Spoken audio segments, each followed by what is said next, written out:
soyez les bienvenus sur Soul Food. Aujourd'hui, je vous invite à lire dans Éphésiens chapitre 6, verset 10. Il est parlé du combat du chrétien et de revêtir l'armure qui vient de Dieu. Alors verset 10, je lis en version Summer parce que j'aime cette version. Pour conclure, puisez votre force dans le Seigneur et dans sa grande puissance. Revêtez-vous de l'armure de Dieu afin de pouvoir tenir ferme contre toutes les ruses du diable. Car nous n'avons pas à lutter contre des êtres de chair et de sang, mais contre les puissances, contre les autorités, contre les pouvoirs de ce monde des ténèbres et contre les esprits du mal dans le monde céleste. C'est pourquoi, endossez l'armure que Dieu donne afin de pouvoir résister aux mauvais jours et tenir jusqu'au bout, après avoir fait tout ce qui était possible. Tenez donc ferme. Ayez autour de la taille la vérité pour ceinture. Revêtez-vous de la droiture en guise de cuirasse. Ayez pour chaussure à vos pieds la disponibilité à servir l'évangile de la paix. En toutes circonstances, saisissez-vous de la foi comme un bouclier, avec lequel vous pourrez éteindre toutes les flèches enflammées du diable. Prenez le salut pour casque et l'épée de l'esprit, c'est-à-dire la parole de Dieu. Et je m'arrêterai au verset 18. En toutes circonstances, faites toutes sortes de prières et de requêtes sous la conduite de l'esprit. Faites-le avec vigilance et constance, et intercédez pour tous les membres du peuple saint. Amen. On s'arrête du coup à partir du verset 12, on voit que Paul va conseiller à l'église d'Éphèse de ne pas combattre par la chair, mais de combattre les autorités spirituelles, de combattre les dominations spirituelles. Et cela, on le fait comment ? Eh bien, par la prière. Oui, on ne le fait pas en cherchant des moyens humains. On ne le fait pas en cherchant des moyens qui ne servent à rien. Le moyen humain ne sert à rien dans le monde spirituel. Cherchons simplement à prier, parce qu'on sait qu'en priant, c'est Dieu qui agit. C'est Dieu qui écoute nos paroles, c'est Dieu qui envoie des anges, c'est Dieu qui va agir dans les vies des personnes qu'on va remettre à Dieu, mais aussi va agir dans nos vies. Parce que nous aussi, dans nos vies, on a tous des combats spirituels qui sont là. Alors ne cherchons pas des moyens humains, ne cherchons pas des hommes ou des soi-disant femmes qui pourraient être là à nous aider, non. Cherchons uniquement le recours de Dieu. Cherchons simplement à laisser Dieu agir et gagner dans notre vie. Alors aujourd'hui, je te conseille, ne cherche pas des moyens humains, parce que c'est contre des autorités, contre des puissances, voilà, des ténèbres que tu combats aujourd'hui. Cherche uniquement à combattre par la prière, par la foi. Et c'est là que Paul, du coup, va nous conseiller, il va prendre une superbe image, je trouve, l'image de l'armure du chrétien, qui vient de Dieu. On voit que, premièrement, il dit qu'il faut tenir ferme, avoir autour de la taille la vérité, marcher dans la vérité, être des chrétiens sincères, des chrétiens vrais, que ça soit avec tout le monde autour de nous, que ce soit notre famille, nos amis, voilà, des personnes qui ne connaissent pas non plus, on doit être dans la vérité. Et cette vérité, elle se trouve en Jésus-Christ, parce que Jésus lui dira lui-même, je suis le chemin, la vérité et la vie. Oui, nous devons annoncer la vérité, ça veut dire annoncer Jésus. Être dans la vérité, ça veut dire marcher comme des enfants qui marchent dans cette vérité, qui sont vrais, qui ne sont pas dans le mensonge ou la tromperie, mais uniquement dans la vérité. Et il est suivi du coup aussi de marcher, alors ils disent, revêtez-vous de la droiture en guise de cuirasse, mais dans d'autres versions c'est écrit, avoir la cuirasse de la justice.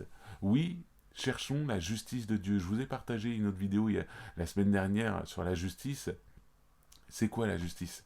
Eh bien, c'est à chercher à être droit devant Dieu, à chercher à être droit devant Dieu, mais aussi devant les hommes, à être des hommes et des femmes qui sont dans la droiture, que ce soit en pensée, en action, voilà, cherchons toujours à être droit, honnête, vrai.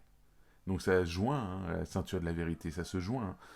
Et on voit donc, il dit aussi d'être chaussé, d'avoir comme chaussure à vos pieds la disponibilité à servir l'évangile, donc des chaussures de zèle, c'est-à-dire toujours à vouloir annoncer la parole de Dieu, à vouloir témoigner de ce que Jésus a fait dans nos vies, à être là, à ne pas cacher notre témoignage, mais à annoncer, à ne pas avoir honte de Christ.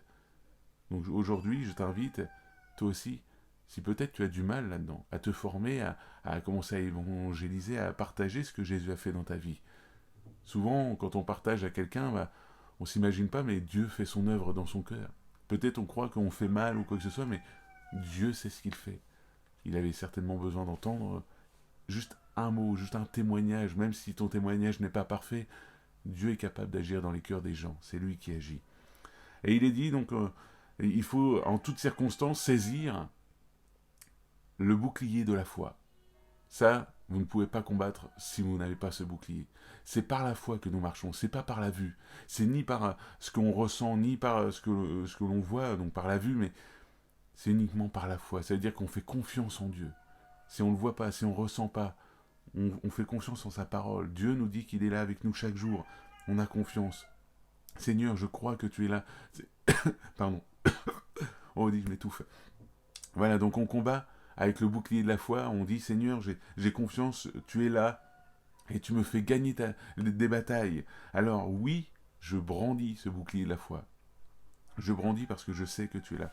Et il est parlé aussi d'une autre chose importante. Prenez le casque du salut. Vous savez que à l'époque, quand il y avait des guerres, en tout cas il y en a encore toujours aujourd'hui, mais on reconnaissait les soldats grâce à leur casque. Et bien les chrétiens, on doit les reconnaître aussi grâce à ce casque du salut qu'ils portent fièrement, être fiers d'avoir un grand espoir, une grande espérance en Jésus. Savoir que en Jésus nous sommes sauvés, en Jésus nous avons la vie éternelle. Ça c'est notre salut. Et donc il faut le porter fièrement à la tête. Et la dernière arme, l'épée de l'esprit, ça veut dire la parole. Ne cherchez pas des moyens humains pour combattre. Appuyez-vous sur la parole de Dieu qui est capable de trancher les cœurs, qui est capable de toucher jusqu'à l'âme, de transcender les cœurs, de pénétrer au plus profond de la personne. Ne cherchez pas des moyens humains pour gagner les âmes ou quoi que ce soit. Partagez la parole de Dieu, sans la déformer, sans la tordre ou quoi que ce soit. Appuyez-vous sur la parole de Dieu chaque jour. Et vous verrez que c'est la parole de Dieu qui touche les cœurs, c'est la parole de Dieu qui convainc, qui enseigne, qui fortifie. Et à la fin, je m'arrêterai pour conclure cette vidéo en verset 18. En toutes circonstances, faites toutes sortes de prières et de requêtes sous la conduite de l'Esprit. Oui, chaque jour, on doit donc mener ce combat dans la prière. Ce combat, il ne se mène pas autrement. Il n'y a pas d'autre moyen. C'est uniquement dans la prière que nous devons combattre. Si tu as des membres de ta famille qui ne sont pas encore convertis, oui, c'est un combat. Il faut que tu les remettes à Dieu dans la prière pour que Dieu touche leur cœur, qu'ils puissent se rendre compte qu'il est le Dieu seul sauveur. Alors aujourd'hui, je t'invite vraiment uniquement à te mettre dans la prière, parce que c'est dans la présence de Dieu que tu vas pouvoir combattre le bon combat de la foi. C'est dans la présence de Dieu que tu vas pouvoir gagner la bataille.